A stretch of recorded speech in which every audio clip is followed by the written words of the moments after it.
Today we're going to be talking about marimba moves, gestures that are attached to, either intentionally or sometimes unintentionally, to our marimba performance. One of the things that I love the most about the marimba is just how physical it is. And our gestures can be a really powerful addition to our live performance. And there's a bit of a vocabulary for these gestures, and one that we need to get familiar with as we progress through our studies. You know what they say, you can't play marimba sitting down. What? Who does? Pius does? Is that what he's doing? Oh. Well, he sounds great. You know what they say, you can't play marimba lying down. Is it lying or laying? I would lie myself down, right? You lay a mallet, you don't lie a mallet down, you lay a mallet down. So I would lay myself down. I would lie down, but I would lay myself down. You know what they say, you can't play marimba prostrate. We'll start at the beginner level, and the first one is the close your eyes. Super effective every single time. This is one obviously you want to use when you're relatively stationary, perhaps just sitting on one chord, maybe two for a time. If you do move notes, you may need to peek a little bit just to kind of see where you're going. Another great beginning gesture is the no, no, no. This can easily be attached to the close your eyes. It's just kind of this back and forth shaking of the head.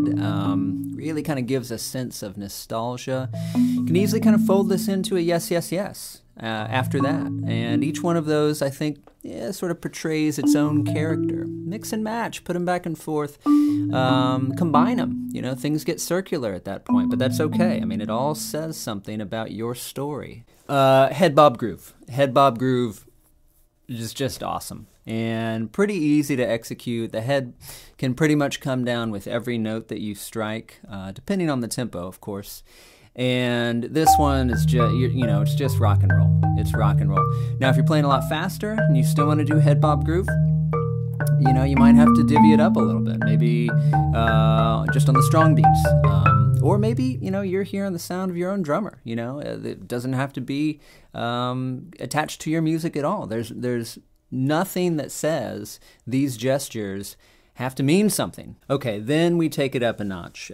Intermediate level gestures. These are a little bit trickier. First one, punched in the belly, head bob. Different from head bob groove.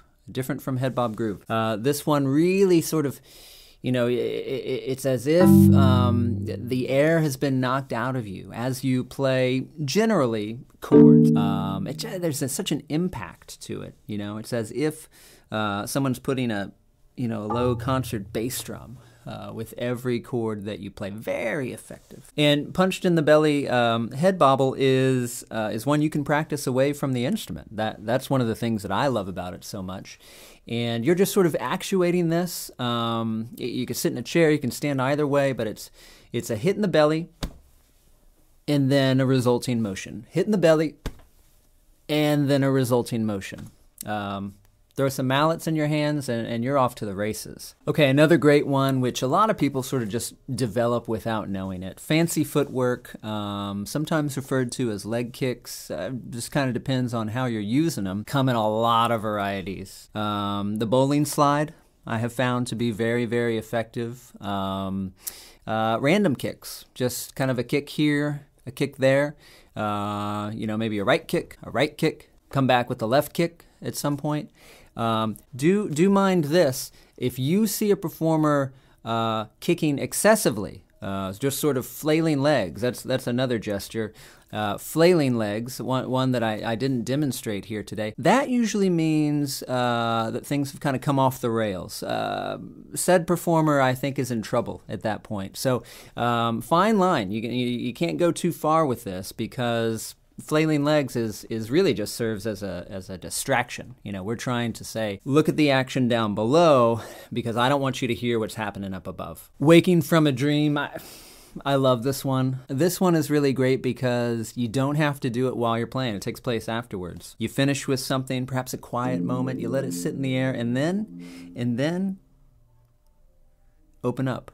Open your eyes, look around, and it's as if you have no idea where you are. Your music has taken you to places beyond the physical realm. You know, you've gone elsewhere, and then you've come back and you've found yourself on stage, you know, in front of an audience. And it's pretty shocking when you actually kind of come out of that. You know, you got to get your bearings set. And now some more advanced gestures. These are higher level. First one is drooling. You know, I kind of attach this to waking from a dream. It's as if you've lost yourself so much that you have no idea what's happening in reality anymore. Bodily functions perhaps have shut down. Who knows? But this one I think is super effective. If you can get in there, if you start actually while you're playing drooling, you know, from an audience standpoint, I see that and I'm like, are you kidding me? Are you kidding me? I mean, this is perhaps one of the richest experiences I've ever had. I don't know if it would get any better than that. The stare down, the marimba as an opponent. The marimba as an adversary. This takes a very artistic moment and it turns it into a sport. And there's something about that I really love. You know, with each hit, it's sort of like you're in the boxing ring. It's a punch to the opponent. And the great thing is the marimba can't fight back. You know, you always win. But it really kind of shows that essence of dominance, you know, over your opponent. In this case, the instrument you're playing or the music that you're playing. You win. In the end, you win. Last, but certainly not least, one of the most challenging, one of the most mysterious, the infinitesimo, which is it's hard to describe. It's all at once, you know, everything and nothing. It epitomizes, you know, what can be done physically, artistically behind the instrument. It also epitomizes the ridiculousness, you know, the lengths that we go to playing this beast of an instrument, the absurdity in a way. But there's something fascinating about that. One of the things I love about the infinitesimo is many times it's detachment. It's sort of overt detachment from the music that we're playing. These gestures have nothing to do with the music. And in this way, I sort of see it as polyartistic. We have this musical event happening, but at the same time, there's this physical event happening simultaneously. You know, coming at you, the audience is just.